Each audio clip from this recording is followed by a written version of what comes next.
Come in. Welcome. I'm E.G. Marshall. When Marie Antoinette was told that the people had no bread, she replied, "Let them eat cake." She only meant it as a jest, and she could never understand why A, nobody laughed, and B, she would have to pay for it with her head. It all goes to prove that the public will tolerate any abuse from its rulers except a half-baked joke, which is why the story you're about to hear concerns a very serious person. How did you get in here? You don't remember me, Your Excellency? Halder. You're John Halder. Yes. But you're dead. You were shot this morning. How did you escape? I didn't escape. I was shot. You didn't die. I died. All the bullets hit me. What do you want? I only want to know the answer to one question. What question? Why didn't you give me justice?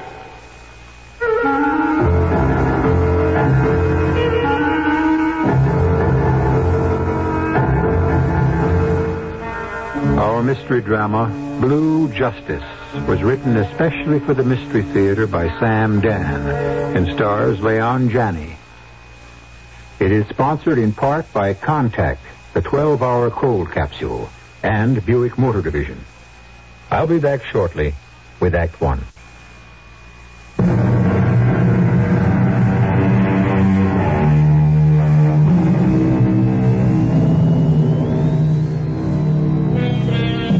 Psychologists suspect we are what we hate. The poets write of people who do protest too much. Is it possible, therefore, that they shout the loudest against evil whose resistance to it is the weakest? Consider Mr. Peter Littlewood. He is Assistant Minister of Justice in a country whose language would be utterly incomprehensible to most of us. So, we have translated everything into English, or rather, American. When we said that Peter was Assistant Minister of Justice, we also stated his problem. He would like to be the minister. He is honestly convinced he could do a much better job than the minister. Why were you in the square? The square? I don't remember. Yesterday, you said you had gone there to buy ribbon for your wife. I don't remember. Please, I'm so tired. Isn't it true you went to the square to join the demonstration? No, I went because my wife wanted me to buy her some ribbon. I bought her the ribbon. What was the name of the shop? Oh, please, I'm so tired. The guards won't let me sleep. What do you mean the guards won't let you sleep? They keep shining lights in my eyes, and they keep hitting me. Abusing a prisoner is against the Constitution. You're lying. It's true. Please, believe me. You have the right to lodge a complaint. Here, take this complaint form. No. Why not? The guards, they find out and they kill you. No, I won't sign that. Professor John Halder. Professor. You're a college professor. An intellectual. You know the law. You must report any official who is delinquent in his duty. The truth then must be you are not being abused by the guards. I just said Therefore, you are lying. It's the truth. Then sign the complaint. And so, we established the fact that you are a liar. No. You're lying about going to the ribbon shop. No, it's true. Where is the ribbon? The ribbon? You claim you bought some ribbon. Where is it? Yes, well, I must have lost it. Who are your accomplices? I don't have any accomplices. I never said or did anything against the government. You never told your students that there should be more than one political party? No, I only And that all parties should be free to criticize the government? I only explained that was how it was in other countries. Why were you in the square the day of the demonstration? I told you to buy my wife some ribbon. What color ribbon? Blue. I remember. How much ribbon? How much? Oh, she said, John, stop at that little shop and pick up 2 yards of blue ribbon. She told you to pick up the ribbon? Yes. Wait. You could ask her. Why didn't I think of that before? Oh, it's so simple. Just ask her. We have asked her. Well, then that should... Bring in Magda Halder. Magda. Oh, Magda. Tell them why I was in the square that day. Mrs. Halder, did you ask your husband to buy you some ribbon? Magda? Did you ask him to buy some ribbon? No. Magda, you did? No. You remember, Magda? Tell them my life depends on it. Tell them you asked me to buy the ribbon. 2 yards of blue ribbon. Did you, Mrs. Halder? No. Magda, what did you do to her? Take her away. She's making a mistake. Believe me, it was ribbon, blue ribbon. I'm innocent. Innocent. And to hear them tell it, they're all innocent. You'd think there were no guilty people in the whole world. Innocent. You have to get up early in the morning if you want to fool Peter Littlewood. And now for the toughest job of all, going up against that fat slob, the minister. Well, it can't last forever. Come in, Peter. Sit down. Quite a night's work you've done here. Yes, Your Excellency. In private, you needn't call me Your Excellency. I would prefer Carl or Citizen Miller. I'm also Dr. Miller, a Ph.D. in mathematics of all things. I prefer Your Excellency. In spite of the fact that it annoys me. The office you hold demands the title of respect. I have certain standards of conduct, and if a man relaxes... Let it go. Yes, Your Excellency. I've looked through these cases. Quite a batch. 40.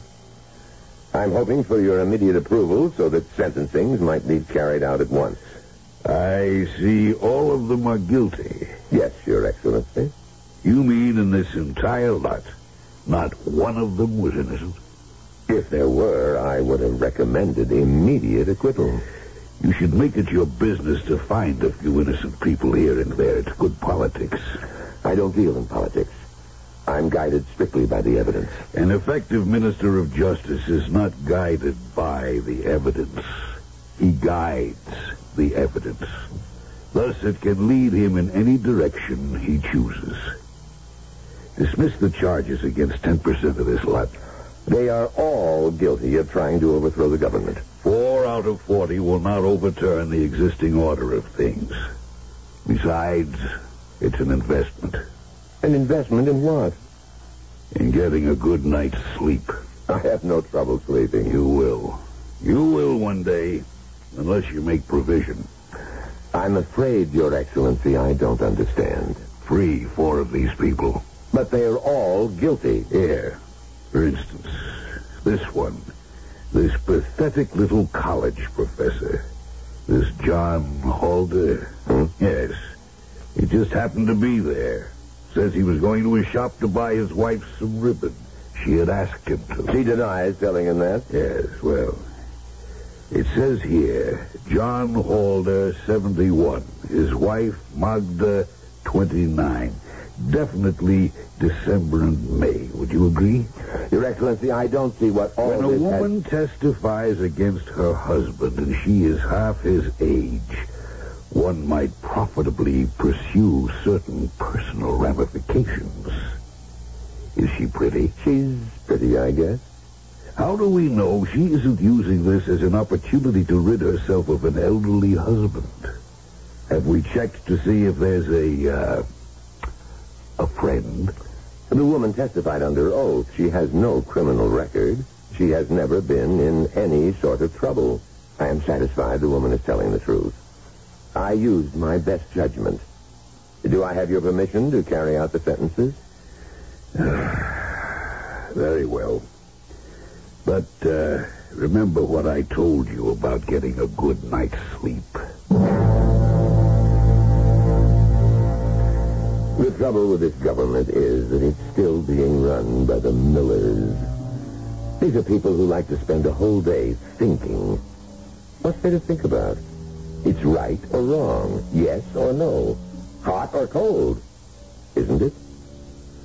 What this country needs is more men of action. Men like me. Men who don't get all twisted up in their own thoughts.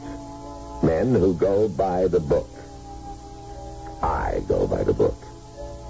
It should all be so simple.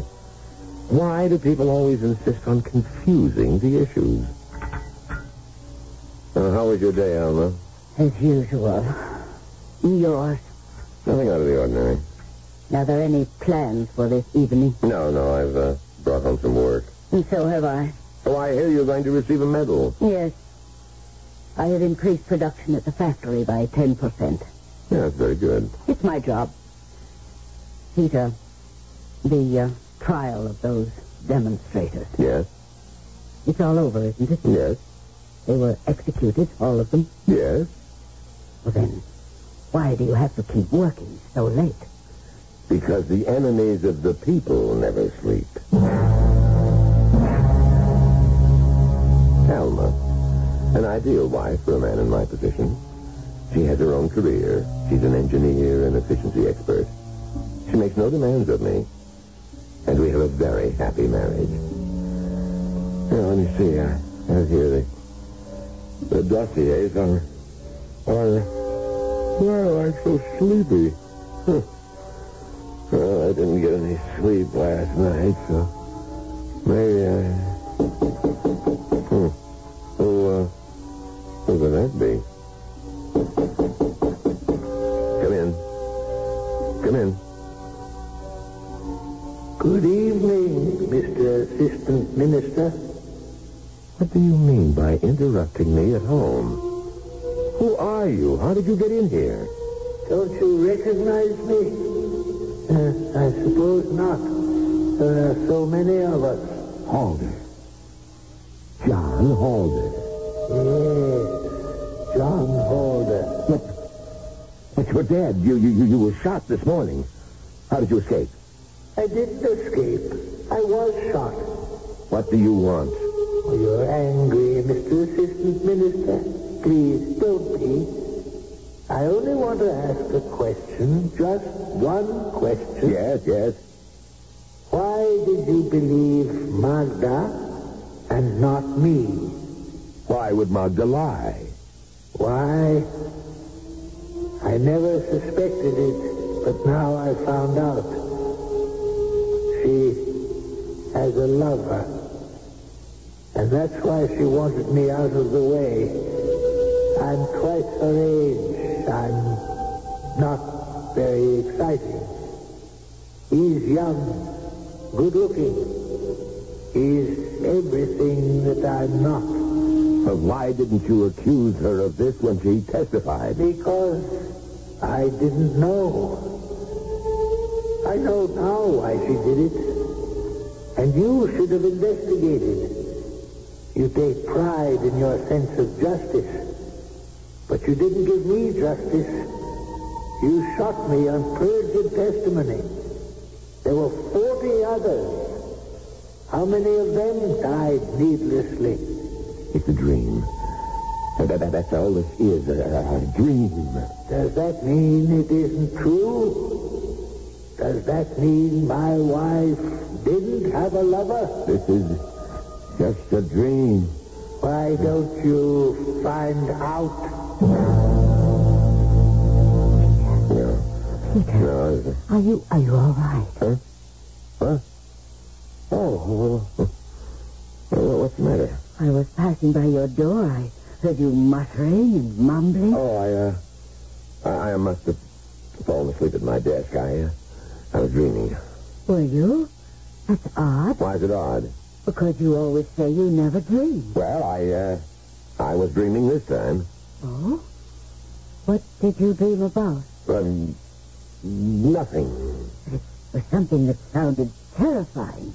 Absolutely frightful. I tell you it was nothing. Nothing.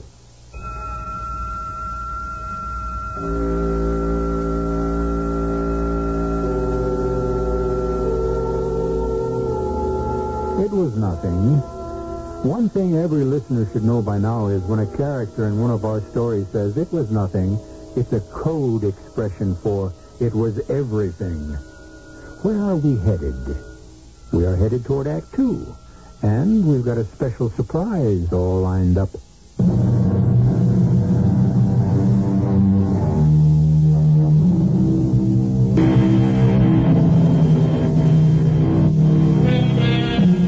In Peter Littlewood, we have a man who claimed he never dreamed. And why shouldn't we believe him? But now, by his own admission, he has had a dream. A very odd and disturbing dream. A dream in which a dead man has given him a certain piece of information. Information which has to be checked out, because it could have a profound influence on the rest of his life. Was I really dreaming? And if I was, what was the meaning of that dream? Evidently something is disturbing my mind. It was Miller who planted the idea in my mind that John Halder's wife testified against him because she had a lover. And so I dreamed that Halder appeared to me to verify it. I'm going to face Miller with this. Bring it out in the open. What is it this time, Peter? You accused me of being derelict in my duty. Did I? When? Where? How? When? The other day. Where? Here in this office. How? By not investigating any alleged motive Mrs. Magda Halder may have had for testifying against her husband. Mrs. Magda Halder? Oh, yes, I remember now. That May and December marriage. You suggested she use the opportunity of the demonstration to get rid of him. The fact is, she did testify against him. What other reason could she have? This, Your Excellency, is where we disagree. There is a fundamental difference between us. I believe in my work, while you... Yes? While I what? Tell me. You are a cynical man. I plead guilty. I believe in the people's government. I believe that the overwhelming majority of the citizens of this country also believe in the government. And that's why I disagree with you on Magda Halder. It only required one word, and he would have been alive and free. She condemned him to death. I say she had a reason. And I agree. And the reason was she loves her country more than anything else in the world. Nonsense. Nonsense, perhaps, to you. You don't understand love of country. Is that a fact? I'm speaking freely. You're too wise, the intellectual. In your heart, you despise simple people. I saw that woman's face. I saw the agony. She knew she was sending him to his death, and yet she understood the love of country, the obedience to duty that stands above any personal consideration. She had no choice. You believe this nonsense? Your Excellency, Yes, you do. Well, we disagree. You insist she was doing her patriotic duty, and I claim she was only combining duty with pleasure. I respect your point of view, although I deplore it. And I respect yours. And, of course, neither of us will ever be able to prove he was right. Oh, that's not true. The truth is easily established. How? How? I'm surprised at you, Peter. A resourceful investigator like yourself. You could easily discover the truth. Or are you afraid?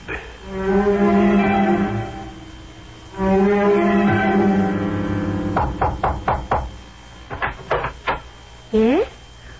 Oh. The Assistant Minister for Justice, Mrs. Halder. May I come in? Oh, certainly, Your Excellency. Well, won't you have a seat? I'm merely here to ask you a few questions. Oh. Now, you said you did not ask your husband to stop off and buy the ribbon that day. You said that under oath. Oh, yes, and it's the truth. I swear it's the truth. You knew what it would mean. Oh, yes. You had no other motive. No. What other motive could there be?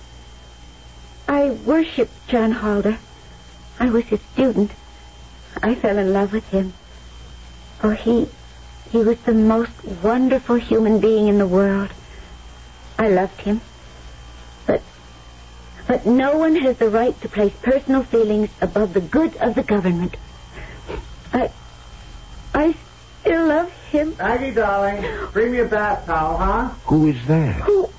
It's who? Maggie. Oh, that. That's my cousin. His apartment, the apartment house burned down and he needed a place to stay. Hey, Maggie, darling. Your cousin? My, second cousin. Actually, his family and my family were always so close. It's as if we were cousins. Sweetheart, you out there? How long has this been going on? How long is... What's been going on? I advise you to tell me the truth. Well, we've been lovers. I couldn't help myself. Well, John was wonderful, but he was old. He was so old. And I needed... And so you saw your chance to be rid of him. Oh, no. You lied to me. Oh, no, I told the truth. I did not ask him to buy the ribbon. I didn't. You couldn't wait to get rid of him. Well, I know this doesn't look good, but I did nothing to get rid of John, I swear. I told the truth. You're lying. Well, no one can prove it. No one. It's my word against his. It was always my word against his. And now he's dead. There was terror in her voice, but I could read the triumph in her eyes. What could I do about it? Could I admit publicly that a mistake had been made? Never. The government cannot make mistakes. I could bring charges against her and make her pay dearly. But this would be even more harmful. It would be an admission of incompetence on my part. But that's not the worst of it. What about John Halder? Why did he appear to me in a dream? I'm not a dreamer. Whatever else I may be, I'm not a dreamer. What does it mean?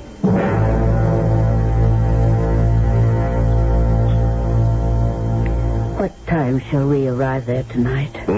Oh, arrive where, Alma? At your minister's reception. Oh, I'd forgotten. I don't think I can go. Are you ill? No, I'm not ill. Well, you appear somewhat pale. Well, I haven't been getting much rest. I promised myself to get to bed early tonight. As a matter of fact, right after dinner. Won't His Excellency be put out if you're not there? Couldn't you go without me? Do I have to go? I think it would be good if someone were there to represent me. Very well. No, I know you really don't want to go, but I am very tired. What do you want me to wear? You're black. Miller is very fond of women in black. Is he?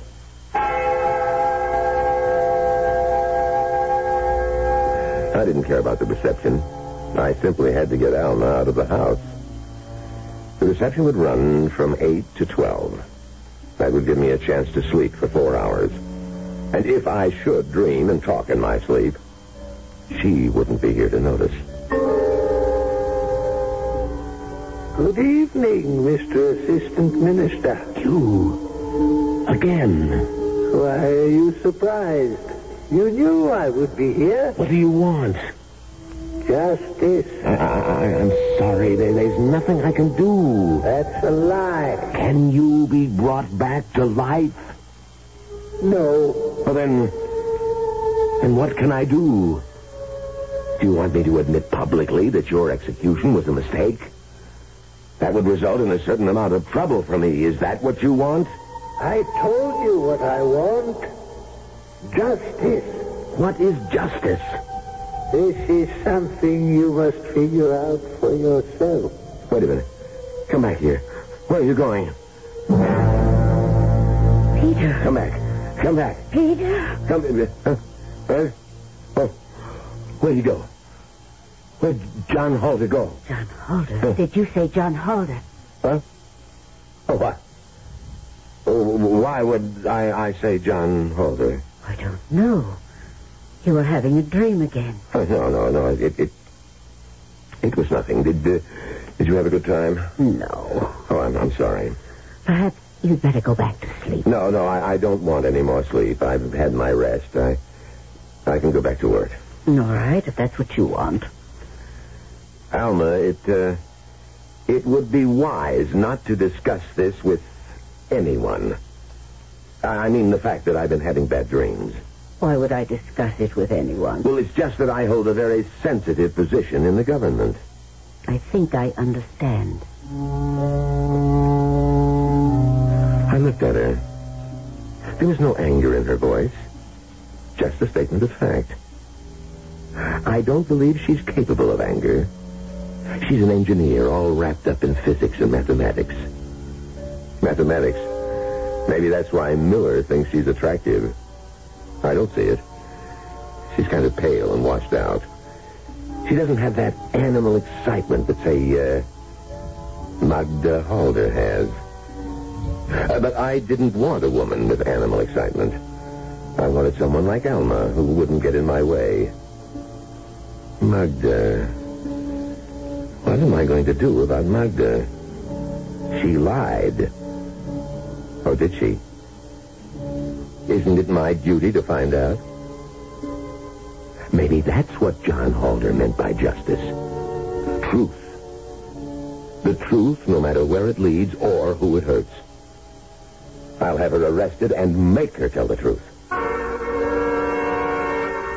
Rita, you busy?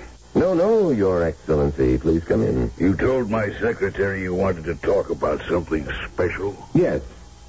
About justice. A few days ago, you asked, what is justice? And you answered your own question. You said it was a man-made conceit. I disagree. You have a better answer. Yes. I say justice is truth. And I intend to establish the truth. We have a disagreement about the motives of Mrs. Magda Halder. I want the case reopened. I want her arrested. I'm sorry it can't be done. You mean you won't permit it? Magda Halder is dead. He killed her. He came back and killed her. What are you saying? Oh, nothing at all. You can read about it in this morning's paper. It seems your friend Magda Halder was drowned last night.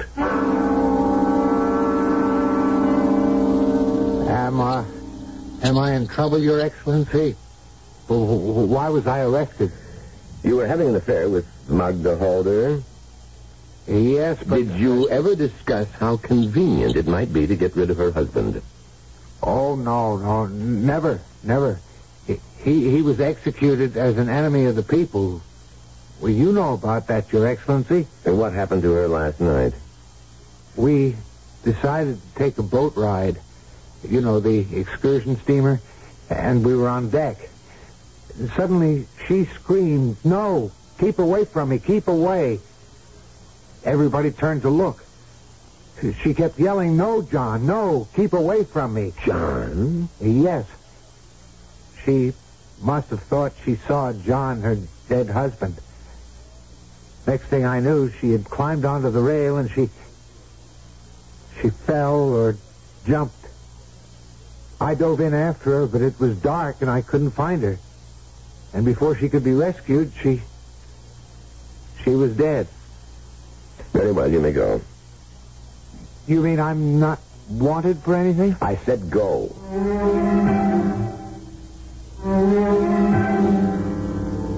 Mr. Assistant Minister. What do you want? I told you. Justice.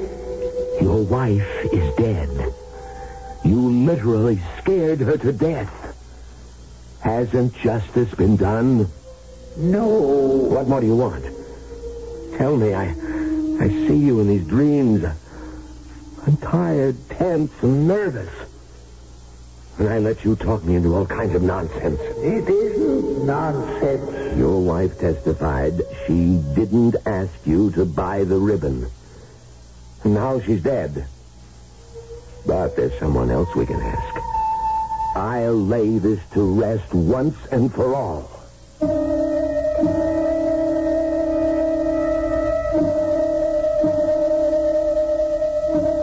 Our friend Peter doesn't have an easy job. Awake, he gets cynical flack from his boss. Asleep, he's persecuted by the ghost of the man he sentenced to death. Wait a minute, let's pull that last statement back. We say asleep. Peter is persecuted. How can we be sure he's really asleep? Or that John Halder is positively dead? Well, just stick with us. You know we've never led you astray yet, especially in the third act.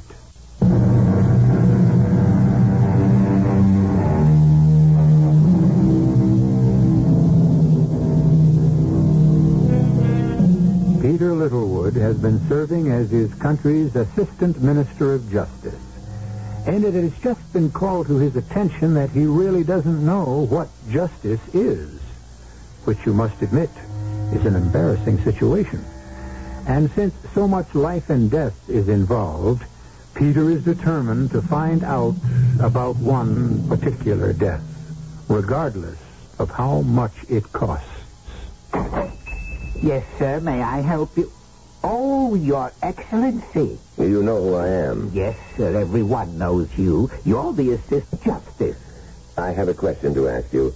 On the day of the demonstration... The demonstration? Oh, sir, I wouldn't know anything. You remember that day? Yes, sir. When we saw it begin, we were the ones who telephoned the police. You could look that up. It must be on their records. The first call came from a lady's ribbon and lace shop. Do you know a Mr. John Halder? Halder? A professor at the university. I don't think so. This is his picture. Yes, sir. Now, on this particular day, do you remember seeing him in your shop? No, sir. If he's a subversive person... Stop that. I want the truth. Don't try to anticipate me. Now, did he buy anything in your shop? That was a very upsetting day. There were so many people in here. Answer. I'm trying. I'll show you my sales receipt. The place was jammed. People were coming in and out. It was one of the busiest days of the year. Then you'd have no way of knowing? And to make things worse, once the police arrived, people became frightened, and they started jamming into all the stores. You know how the police swing their clubs and arrest everyone in sight. They have to do it. I'm not complaining. You didn't see this man? No, sir, I did not.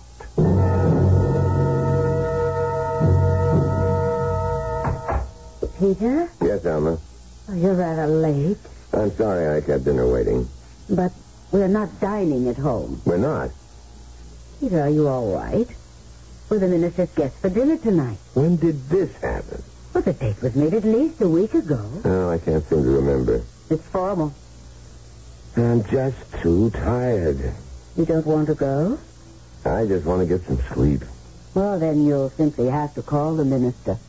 Would you do it for me, Alma? I can hardly keep my eyes open. If you want to go, well, you can. Oh, I find your minister a bore. And why would I want to go alone? Besides, I have work to do. Hello? Dr. Miller? Oh, it's you, my dearest. I'm afraid Peter and I must disappoint you this evening. Peter's not well. A pity. Really a pity. We'll just have to make it tay-to-tay, won't we? Shall I send the car for you, darling? Just a moment, Your Excellency. Peter, the minister insists I come alone. He's invited some people to discuss plant security with me. I hate to impose, Alma, but it might be better. Your Excellency, Yes, my darling. I'll wait for your car. Champagne is cooling. Hurry. Goodbye, Your Excellency. I am sorry you're in for a boring night, Alma. I'll manage to get through it somehow. If Halder dares to show up now, I can face him. I have the evidence. He's a subversive. He said he was in that shop and bought the ribbon. If that were true, he could have proven it.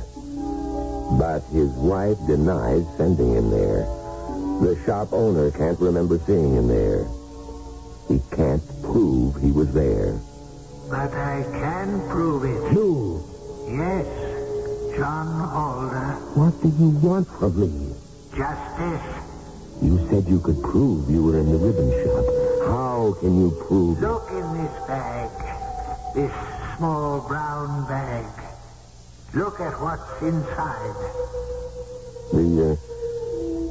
The ribbon. Yes, The ribbons. The blue ribbon Magda asked me to buy for her. And here, the sales slip. When you were being interrogated, you were asked where the ribbon was. You said you lost it. That's true. But how did you lose it, and how did you find it? I walked out of the shop, and the police descended upon the square, grabbing at everyone. I dropped the bag. It fell against the building. I remember that after I was executed. And so I went back there later, and it was still there. Here, take it. The ribbon. The blue ribbon. The ribbon? Well, what am I supposed to do? Take it. Use it as a symbol for justice. Justice? Take my place. My place in the underground. No, you're crazy. No. There will never be justice as long as this government exists to make a mockery of it. Help fight for a true government of the people. No. You say no, but you'll do it. You'll do it because now you believe in justice. I must wake up.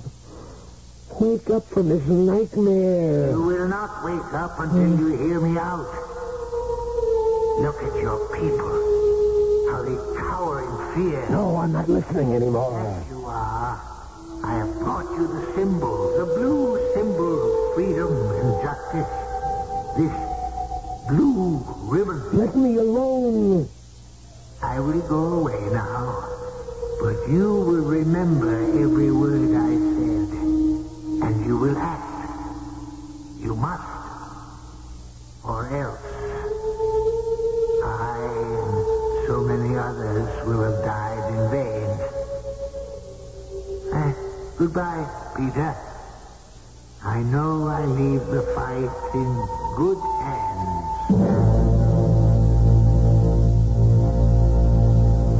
Good morning, Peter. Good morning. Coffee? Thank you. Enjoy dinner last night? No, it was the usual bore. I am sorry. But at least I got a wonderful night's sleep. Oh, well, I'm glad. Oh, did you by any chance happen to see some blue... Yes? Now, this is going to sound crazy. I had a dream. Mm-hmm. A dream that someone had given me a piece of... Well, it doesn't matter. It was only a dream. And yet it was so real. I half expected it would be there when I woke up. You better see a doctor. Those dreams seem quite ravaging. The dreams are all over. And how do you know? I discovered why I was dreaming. Oh? You see, the dreams were a substitute for action. What sort of action? The right sort of action, which I realized an answer that leaves you no wiser than before. Well, I shall be late for my office. I wanted to say, wait, don't go. I want to talk to you about an entire change in my life. But I looked at her face. Her sallow face. So devoid of expression. She wasn't the kind of woman you talk to about danger and excitement. Yes? Peter, can you come to my office, please? Well, is it important? I have some documents. It's of the utmost importance. Very well.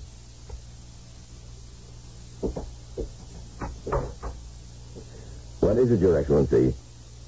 Say, what are all these people doing here? This should be familiar to you. You've attended so many in the past. It's an administrative trial. A trial? Who's been tried? You are.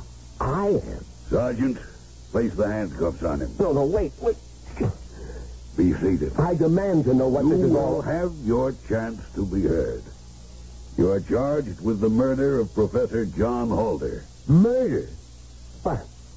I sentenced him to death, and you approved the sentence. I was not in possession of all of the facts. You had withheld evidence. What evidence? Evidence that would have proved John Halder's innocence. That you murdered him. That isn't true. Why would I want to murder him? I didn't even know him. You knew his wife. His wife? You were attracted to her. That's a lie. And so you deliberately withheld the evidence. I defy you to produce any evidence. Do you recognize this? It's the bag. Yes. The bag which contains the purchase Professor John Halder made at the ribbon shop. 2 yards of blue ribbon, which could have proved his innocence. Where? How did you get that bag? How do you think? Your wife brought it to me. My wife? Alma, you're here? What are you doing here? Mrs. Littlewood, will you tell us how you came into possession of the bag with the blue ribbon? I found it under my husband's pillow. And what made you bring it to me? I knew about the case, and I heard him talk about it in his sleep. How he loved her. That isn't true. John Halder brought it to me. John Halder is dead. Even so, he gave me the ribbon. Pretending to be insane will not save you. The fact is, the ribbon which could have saved John Halder was found in your possession. Thanks to the patriotic gesture by your wife, it is ours. Alma, why?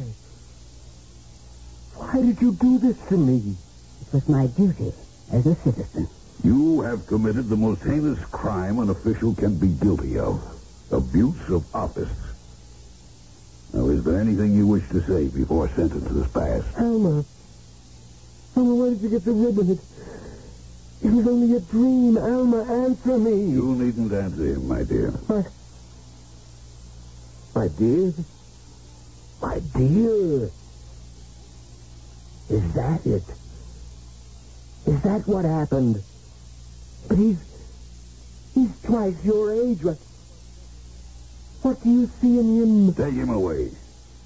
No, please, Your Excellency. Please. Thank you, gentlemen. The trial is over. Champagne, dearest. Yes, my darling. And so the Honorable Peter Littlewood, Assistant to the Minister for Justice, was finally brought to justice himself. You may say he deserved to die for all the people he had cruelly killed. And, of course, he also deserved to die for the cruel way he neglected his wife. But I shall not neglect you. I shall return in just a few moments.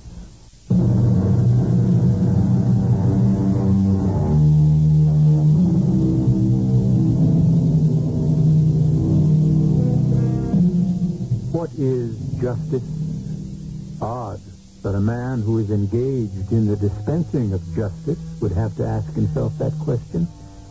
Or is it so odd? How many of us know the meaning of our daily task? Or in other words, how many people really know what they're doing?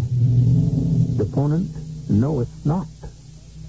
Our cast included Leon Janney, Jackson Beck, Evie Jester, and Robert Dryden. The entire production was under the direction of Hyman Brown. Radio Mystery Theater was sponsored in part by Anheuser-Busch Incorporated, Brewers of Budweiser, and True Value Hardware Stores. This is E.G. Marshall inviting you to return to our Mystery Theater for another adventure in the macabre. Until next time, pleasant dreams.